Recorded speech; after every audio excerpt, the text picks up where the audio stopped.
Hello, welcome everyone, and thank you for being here this evening. My name is Sarah Freeman, and I am the Director of Exhibitions at Brattleboro Museum and Art Center. Before we start, I would like to remind you all that the admission is free for tonight's event, but if you would like to make a donation at any time, you can do that on the BMAC website at brattleboromuseum.org. This evening, we're going to hear from the 2022 BMAC Climate Change Artists in Residence, Elizabeth Billings, Evie Lovett, and Andrea Wasserman, about their residency experience. They'll give a brief presentation, then we'll have a conversation and take questions from you all in the audience. If you're joining us on Zoom, please feel free to submit questions or comments via the chat. And if you're here tonight through Facebook, simply use the comment function to join the conversation. And I'll do my best to monitor those and make sure that questions get through. So I'm gonna just talk a little bit about the Climate Change Artist Residency program, and then I will introduce our guests for the night. In response to the ongoing climate crisis, BMAC created an artist residency program to support artists seeking time and resources to engage with the profound questions and challenges presented by climate change. We believe that artists have a unique and vital role to play in responding to the climate crisis. Through their work, artists can foster personal and emotional connection to the issue, encourage empathy and collaboration, imagine new futures, and in so doing, help effect positive change. You can find out more information on the BMAC website, including information about the upcoming 2023 Climate Change Artist in Residence, Leah Rothstein, who will start her residency in January. Now I would like to invite Andy, Evie, and Elizabeth to please turn on their cameras and join me, and I'll introduce them very briefly. And hello, nice to see you all.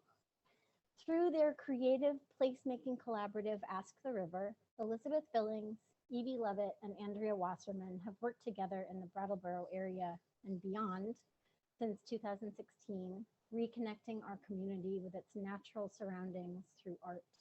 Each of the three artists used the Climate Change Residency to deepen their individual practices and their relationships with the environment through writing, research, activism, and art making. I had the pleasure of meeting regularly with them throughout this past year and their residency and hearing about what they were thinking and feeling and working on. And we had some really rich conversations. And I'm so pleased that they can join us tonight. So I will turn it over to you all. Good evening. Thank you for joining us. It has been a tremendous gift to have climate change as the focus of our work. With this BMAC initiative, we sought our own individual artistic path, sharing with each other and BMAC as we went along.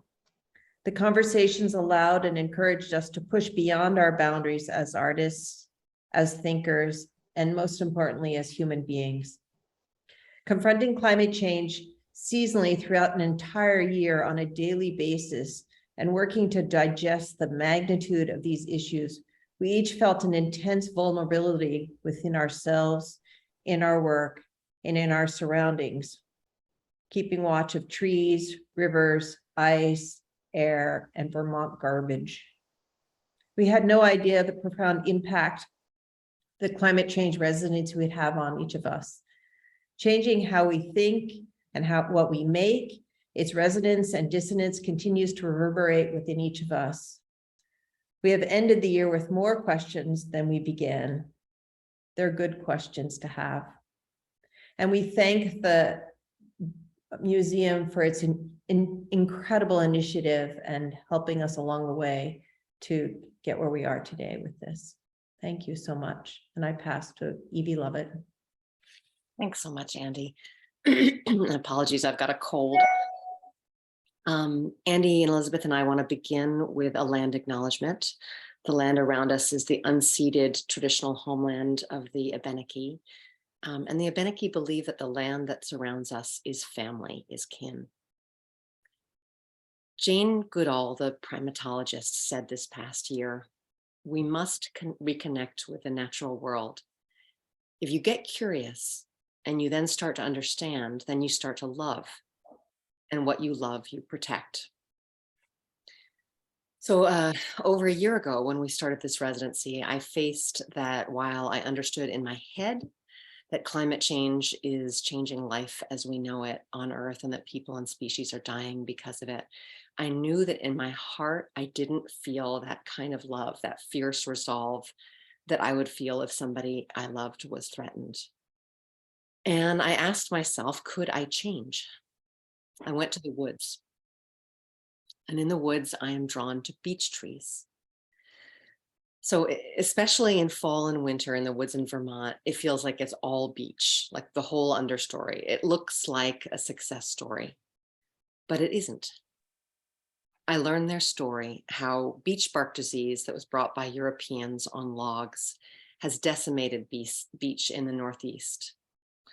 Vermont foresters say we will never again see large beech trees here in the Northeast. There will be countless ripple effects, shadow extinctions from this loss.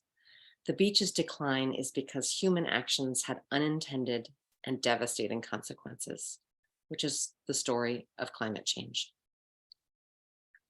Only 1% of beech trees are resistant to beech bark disease. And when a beech tree is stressed, it sends up dozens of shoots, a last ditch effort at survival. But the shoots are actually clones of the diseased tree, so they won't grow into mature trees. So what I see in the woods, this incredible profusion of beech, it's an attempt at survival that's likely going to fail. What comes up for me is grief. I feel like I'm on this desperate quest to get to know someone who has a terminal diagnosis before their story is gone, and to face where we are and why. This feeling led me to making Leaving Room. So here's an earlier version that I showed in July at the BMAC. And here is the version that's currently in our show at Putney School. Leaving Room is a space to enter where we can sit and be with what is lost. It's a place to consider the resilience of living systems, including humans, including me, to adapt and change. A mother tree of silk, the diameter of the largest beech in the US, made of cyanotypes of beech saplings. A tree branch is a fractal, which is a geometric pattern that exists both on a small scale and a large scale in the same natural object. In the fractal worldview that Adrienne Marie Brown describes, the change I can make in the world is directly connected to the change I'm willing to make within myself. So at a fork, what do I do? Elizabeth, on to you. Andy. Andy, sorry. Okay, fine. What lies beneath what we see? The continuous flux of our daily lives might bring our attention to our own impermanence. Even a small glance at our climate shifts signal us to see this as in a much broader context. Layers, multiple layers, visible and invisible climate change. Thinking about the magnitude of our planetary vulnerability, how to hold the lens to the destructive forces and the miraculous and mysterious momentary magnification and fragility of our Earth's ecosystem.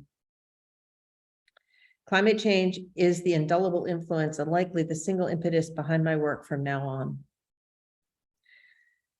Do all the dying species fade into a shadow of memory? The map of virgin old-growth forests, the United States landscape today, they are absolutely minuscule compared to, excuse me, apologize, thought I had it off. Let me back up. Do all the dying species fade into a shadow of memory? The map of virgin old-growth forests in the US landscape today, they are minuscule compared to 100 years ago.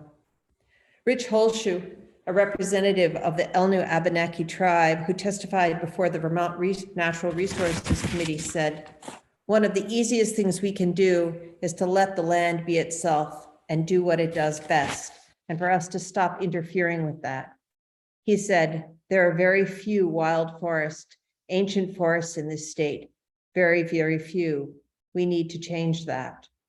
And that's not to say that there aren't a lot of rural places and natural forests in our environment in Vermont. But when you look at the old growth, the really old trees, they're disappearing. According to scientist Diana Beresford Kroger, her main focus has been to telegraph to the world the wondrous capabilities of trees to combat the climate crisis. As we know, if you build back the forests, you oxygenate and cool the atmosphere. Her bioplan, if everyone on Earth planted 6 native trees over 6 years, she says it could help to mitigate climate change. And she states, "We have found a relationship between trees and the relationship to coastal waters. The forest floor decomposes matter into nitrogen, phosphorus, and silica and potassium. The forest floor, through snow, rain, streams, these nutrients are delivered into the ocean. Did you know that if we do not have forests, we do not have fish? Oceans feel the effect of clear-cut forests hundreds of miles away." In this year, I made multiple videos of Vermont trees and Vermont trash. How do we care for our trees and our trash? Most of Vermont's trash is trucked to one Vermont landfill miles away from here in the Northeast Kingdom in Coventry, Vermont. Single-use items, paper and packaging make almost 1/3 of Vermont's trash. And we have a big issue because in the next decade that landfill is going to be filled up, and we do not have a current plan for what we're going to do next with our trash. So I close by paraphrasing Colette Pinchin Battle. "One way to consider living on this planet is to imagine a power greater than ourselves and a life longer than the ones we will live in, and transform a disposable individual society into one that sees our long-term collective humanity." And I pass to Elizabeth.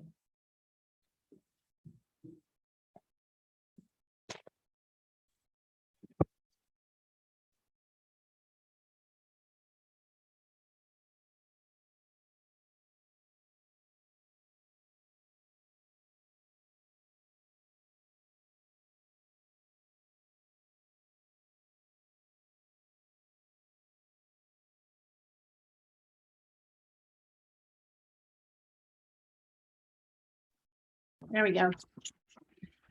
I'd like to tell you a story.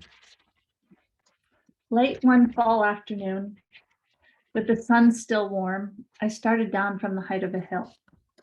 The trail went right by a downed ash, a tall tree now horizontal, and that long horizontal surface drew me in.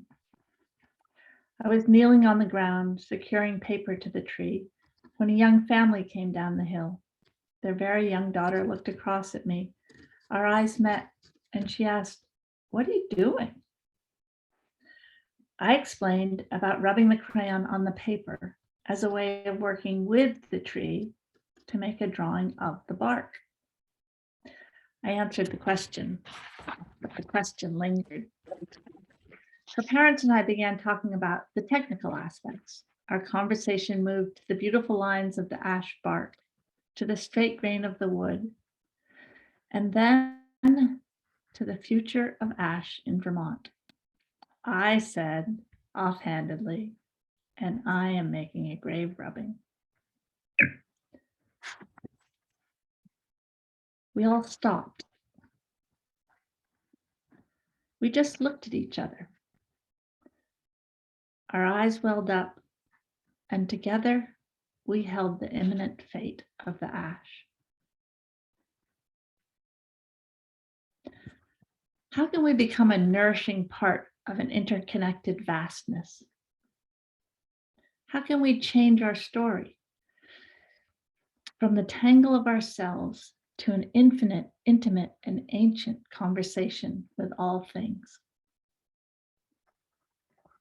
Dr. Kinnery Webb writes, "What is my personal role in the global transformation toward a thriving future? The science is clear. We no longer have the time to push this question off to some more convenient point in the future. We are living in the most critical period in the entire history of humankind. And if we do not act now, it will simply be too late. Do I have the courage to accept a bigger calling? Do you?"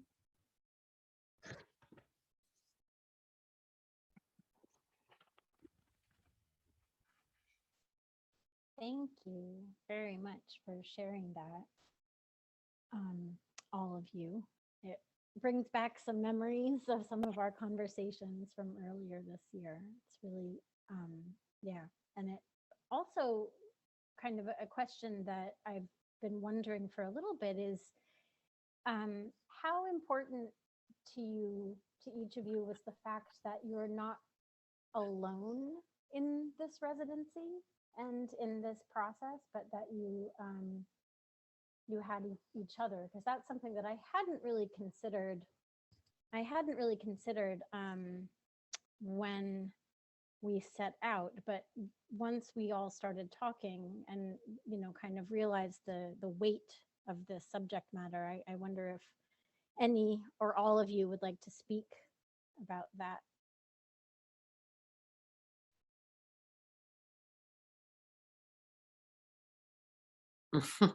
I'll go. It was critical, and I think Leah is on this call, the upcoming climate change resident, and Andy and Elizabeth and I wanted to just share with you, Leah, that we are here if you would ever want to just be able to connect. I mean, what we did is that we structured our making so that we were working independently, but we would check in, was it every 2 weeks or so? At least, yeah, every 2 weeks to 2 to 4 weeks. And simply the process of having the conversations was incredibly important. I mean, we were processing, we were doing a really deep dive, and it was really hard. And kind of depressing and trying to find our way through that. I mean, I know I personally just am incredibly grateful, both that we could do this together and that we could also be connecting with you and with the folks at the museum regularly. I'll also, sorry, Susan, go ahead. The difference between looking and working on my own. And then the preparation just to talk with Andy and Evie, but then also our conversations with Sarah, it would make the focus go from so inner to much more outer. And that was very helpful. And then the other thing I'll just add is that alongside our work, we all each independently did quite a bit of reading, whether it was having to do with climate change and politics, or scientists, or poetry that had to do with climate change or climate. It wasn't even just my list, but the collective list of sharing what we were reading made it feel like it became more of an equilibrium, like Elizabeth said, that we weren't, it was a solo journey for each of us, but it was also a collective journey. So that was very, very important. And also to think that the climate change rests not only on each of our shoulders, of course, but it's a mantle we're all holding right now, Right. I mean, each of you kind of in your separate ways talked about interconnectedness, and that seems like it's such a huge theme, and so important to keep in mind and remember. I wonder if there are any things that were surprising or unexpected that you encountered during this past year, during this residency experience.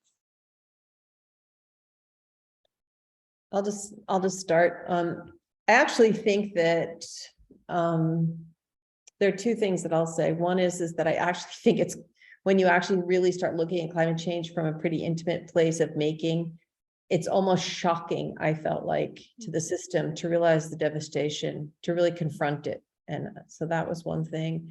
But the other thing is to feel so, in this deep dive, I felt also so tremendously connected to what I was investigating. And so there's kind of a solace in making an investigation on its own course, or at least for me, to decide that that's what you're going to look at and that's what you're going to study. And then there's realizations when you study something, usually you come to see it in a different way. So I'll pass to the others. I was thinking about how it was not a preordained conclusion that each of us would end up focusing on trees. That kind of just evolved. And I think actually, I have to assume that we were influenced and inspired by each other, but I think it also came up very organically for each of us. And part of our inquiry, I think we each maybe read or shared excerpts from Suzanne Simard's Finding the Mother Tree, which talks about essentially trees as community. There are other researchers and authors that do that, but this novel idea that actually trees share resources, not only resources with their species, but with other species, and there were so many overlaps. That was a surprise to me. And then there were so many overlaps with, it takes a community, a thriving community of artists and a museum that is supporting us, of just, a community, in Putney, Vermont, where I live, a community of trees to thrive. We need to be in community. We are interconnected, and that is the only way that we thrive.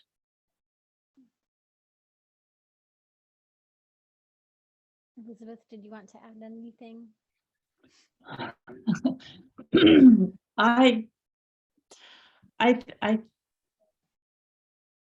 It's hard for me to accept that that I hadn't looked this deeply before. That, this residency was such a gift, and it's hard to feel the devastation of what we have done. Yeah. Yeah, that seems like. And it's hard to not have felt it before, right? Anyway. Yeah. One thing that I'm sure that you've all encountered as, artists who are out there working in community, collaborating with people and kind of interacting with people from other fields, not the art world necessarily. But I think there seems to be a lot of excitement and kind of willingness and eagerness for people to understand or see what art's role might be in this sort of ecosystem of understanding and experiencing climate change. And I wonder what you all think, where does art fit in this conversation? That's a big question. I feel an absolute responsibility to try to figure that out. Art, I think, is my gift. And so, I'm every day a little bit, I'm working at it, and I don't have the answer, but I think, yes, art, everything has to work together to figure this out. And I think art is another voice. It's a voice, and we need to be voicing ourselves with this problem, with this issue right now. It feels like it's imperative, especially as an artist that's for so many years has been connected to the one thing that inspires my work is probably trees. It has been, and it will continue to do so. But how we treat the earth has also been very much just on my mind for 30 years. So not paying attention to what's actually happening would feel like I was negating a limb of myself or half of my being or something. I mean, it's just so integral to that. But I do feel really that art is a voice, and art brings people together as well. It's a collective. It allows conversation. It draws us in. So if art can have that kind of impact, it does have that impact when it's skillfully done. So I think a lot about the connection between art and activism. And you shared with us actually the work of Katie Holton, who I think actually also works with trees, which does a really beautiful job of integrating, if you look at our Instagram feed, it's sort of like I was at this protest and I was, and also here is the work that I'm generating. And it's a fine line though, because there is something about art that kind of can be in that liminal space where you're not bonking someone on the head with something. And it can enter through in a more like visceral or somatic or a way that I can't quite articulate. It sort of seeps in. An understanding can happen that isn't an intellectual understanding. Right, it's more intuitive. Yeah. Mm-hmm. And there's, the whole art activism relationship kind of dances with that. How to be activist without shoving it in your face and making people recoil. Yeah, it's definitely something we talked about. Like, how do you invite people in that way that is inclusive and generative and not, I mean, it's such scary stuff. It's really, really heavy, and hard. I definitely also feel like the residency is such a pivotal and important piece, because the more people we can involve, the more people will start to really understand the severity of the situation. I think we've been lulled into believing that we can just trash the environment, throw our trash away. Trash isn't the only problem for me. Trash is really interesting, but because we live in such a beatific state, but that we don't really take care of the land and the issues around that. So the more that we can voice these issues. Hopefully at some point, we've got to have some kind of huge groundswell to Yeah. look at this Mm. from so many perspectives, as many perspectives as possible. So we've got a good question here from Leah, and she asks whether the work you did during the residency is significantly different from your practice prior to the residency, either in intent or in process. Great question. I would just say, you know, we didn't show the slides of the show that our final show at the Putney School Gallery, Yeah. and maybe that's something worth doing. But yeah, I definitely feel like I think, I mean, I'll speak for myself. I definitely pivoted in ways that I've never made a video before, and making videos of trees and trash was completely different. And also the sense of vulnerability, started printing on silk organza imagery that's very frail. It's almost like the veil, another veil of understanding how to see the world. You know, these veils of consciousness in a way. Let's share that work. Elizabeth, would you mind doing that? I want to say that something about actually maybe so should we maybe narrate it going through a little bit? Sure, go ahead. Elizabeth, you want to start with your work? Oh, I did a lot of rubbings on trees, and then transformed them into cyanotypes. And also, as you can see in this one, sandblasted those same shapes on mirrored glass, so you see the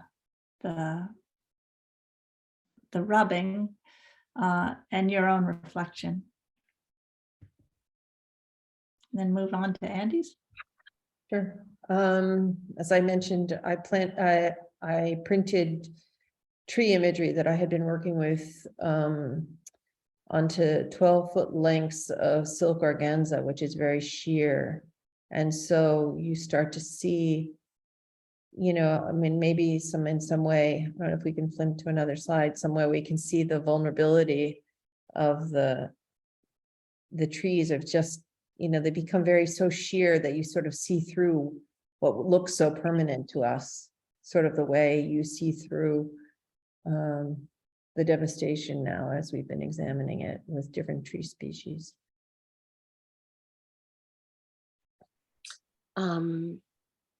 And I described Leaving Room, which is the sort of cyanotype on silk panel that's about sort of 14 feet high.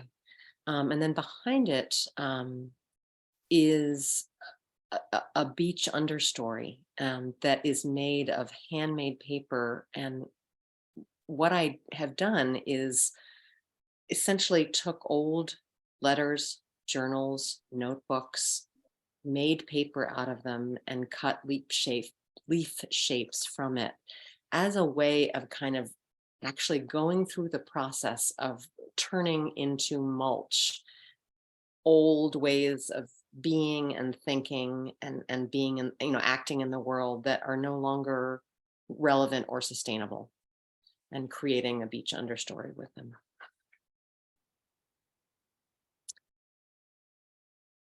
And I would say that the joy of this, of the residency, a joy for me was that it was structured to be a full year long. So I really felt like I went wide in terms of exploring different ways of interacting, of exploring Beach's story. From, you know, encaustic painting to cyanotype to printmaking to photography, and you know, I sort of went hugely wide and then sort of came back in again and became very specific. So yes, it is significantly different. I also, we have a question here. The show ends at Putney on December 19th. So Monday, it's coming right up. And I also wanted to mention that when we were kind of talking about what this residency might look like, there was little, if no emphasis placed on actually creating work for an exhibition. And it was so it was like this exhibit coming together, and the opportunity arising to have the work shown was really, really exciting, and so amazing to see how the thinking that you all had been doing materialized into an exhibition. And it was full of some surprises for me, which was really fantastic. And I wanted to ask you all kind of, because it seemed like there was a point during the year when you all started to sort of get the itch to, to really make things and share them with people. And I wonder kind of if you all felt that too, or if it was something that, just sort of what the bringing work together and being able to have an exhibit kind of gave you. Well, to take it the other way, I think that it was remarkable to start a year and not think you had to make something. We're really good at putting work in space, making spaces places, where it's what we do. And so to have that time to just delve into different mediums and think thoughts, it was really valuable. But then it was really kind of fun to make things and put them together and put them up and see them bounce off each other. And I will just say that the work that my perspective, which I can speak to my buddy's work, but I'm amazed at how light the work feels, whether it's in the resonance of the mirror glass or the feathers or the silk veils or the silk cyanotype leaving room. I feel like there's something about, this is my take, this is only my take, so they can say, no, that's not what I was thinking. But I really feel like we are starting to look at the world with a very sensitive eye, and how to tread so lightly, or so much more lightly on this planet now, is so necessary. So we didn't talk to each other exactly about what we were going to make, but there's this very light quality. It's almost as though the work is whispering to us a lot of things that we discovered over this last year. And that's my take on it, but I don't know what the others would say about that.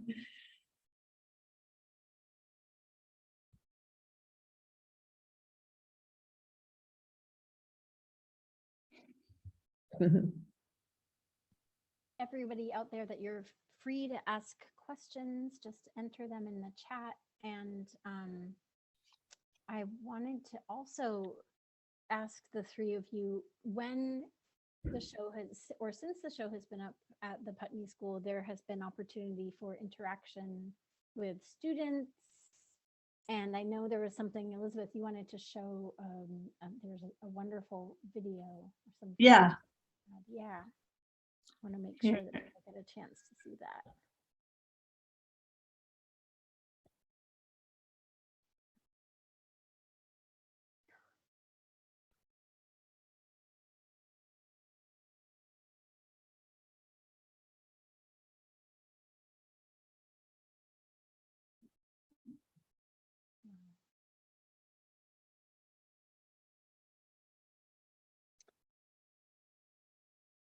This was a dance performance choreographed by one of the students from currently at the school, so the audience knows that.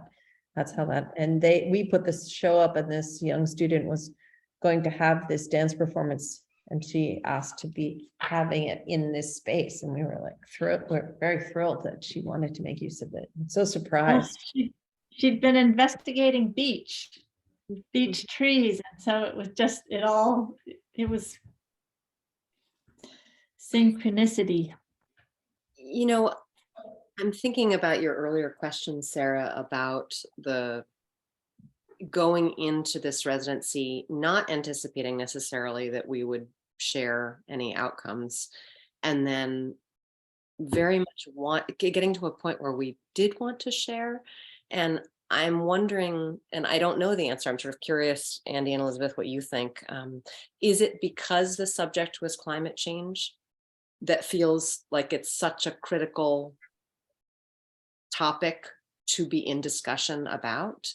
I think that was a really meaningful aspect of showing this work at an educational institution, where students actually participated in the making of one of the cyanotype panels for that installation. Students helped us install. Students had creative writing classes in. Students had science classes in this space. And so there was an opportunity for a lot of unexpected interactions, probably many that we have no idea about. And that's sort of that's the fertile soil of art making and of showing work, is that it then goes on and has some intersection with somebody else's life, and who knows what comes of it.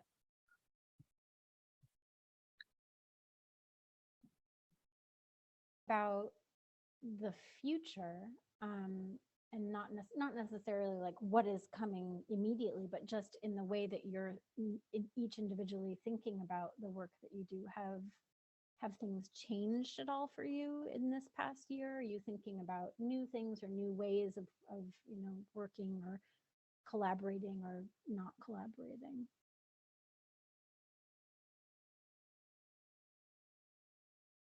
As I said before, I really feel the responsibility to use the work that I make to address climate change. And I think my work has always been about connecting to nature, and that's a value, but to take it a step further seems crucial right now. So that's a big shift. It doesn't sound it, but it feels it. I would say for me that the momentum of this year has led me to this particular place, and you get to a certain place and I don't think I can loop back to where I was a year ago. It's going to be a continuum now, and the work's now made, and it's part of my library and my consciousness and my thinking. So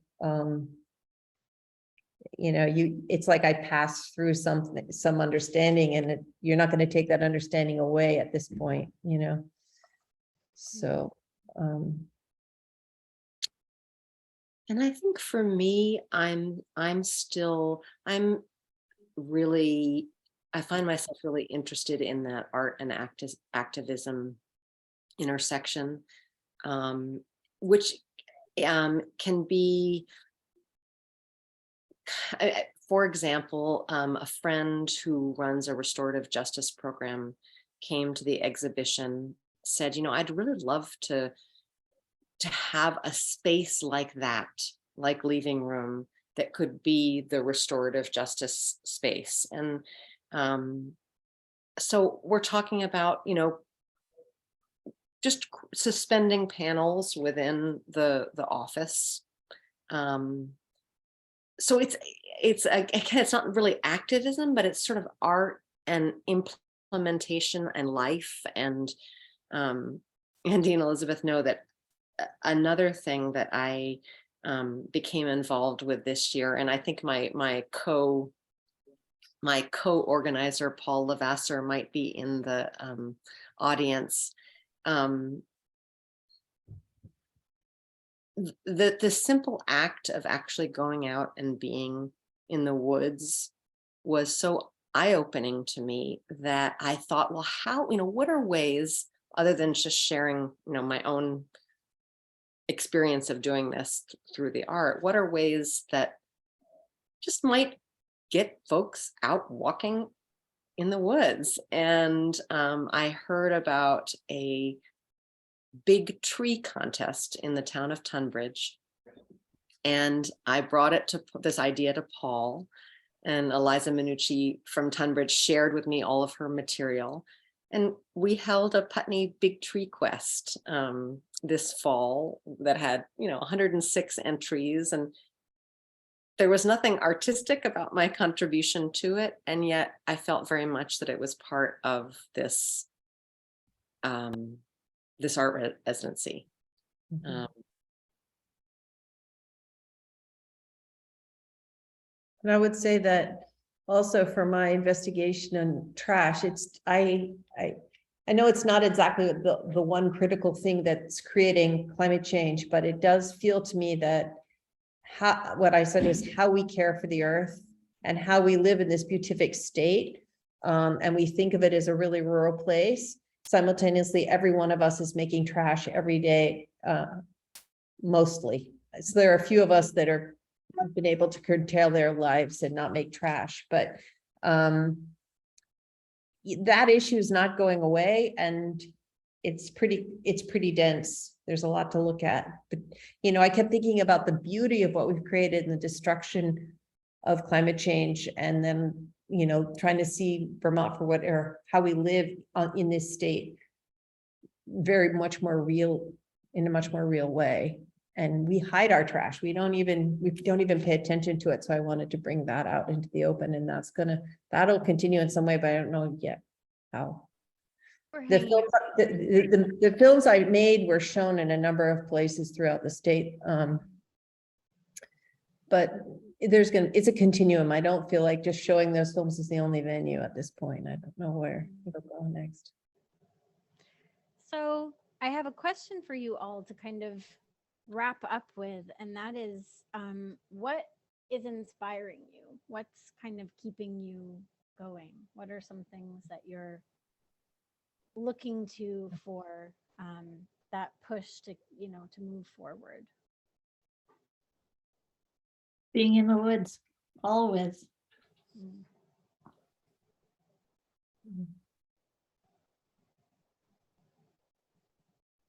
I don't think, even despite the trauma and the vulnerability that we feel with climate change, that seeing trees and our existence as very impermanent is part of how I feel about day-to-day things. And also thinking it as extraordinarily beautiful. Growth is incredible. So that's probably at the heart of what's going to drive the next piece of where I've left off. No, where it'll go. I'm inspired by our capacity as human beings to acknowledge where we've screwed up and to conceive of innovative ways to work on the problems that we have. I mean, to be authentic. Doesn't happen all the time, right? But I think that true authenticity inspires me. That's a very, very good thing to remember. Yeah. Thank you. Thank you, Andy, Evie, and Elizabeth, for being here tonight and taking this time, and for this year that's been, from the dark days of January, and here we are almost to the solstice. We're almost coming back into the light. So thank you for being here with us. And thanks to everyone who came to listen and talk. And thank you to Mina Hinkle, who's been behind the scenes, pulling the strings. Thank you, Mina. And yeah, please, if you have the chance before the show ends on December 19th to make it to the Putney School to see Evie and Andy and Elizabeth's work, please do so and stay tuned for more amazing things from them. And I hope we'll have some more information for everyone soon about the next Climate Change Artist in Residence. And yeah, thank you all and have a wonderful evening. Thank you, Sarah. Thank Take you. care, everyone. Thank you.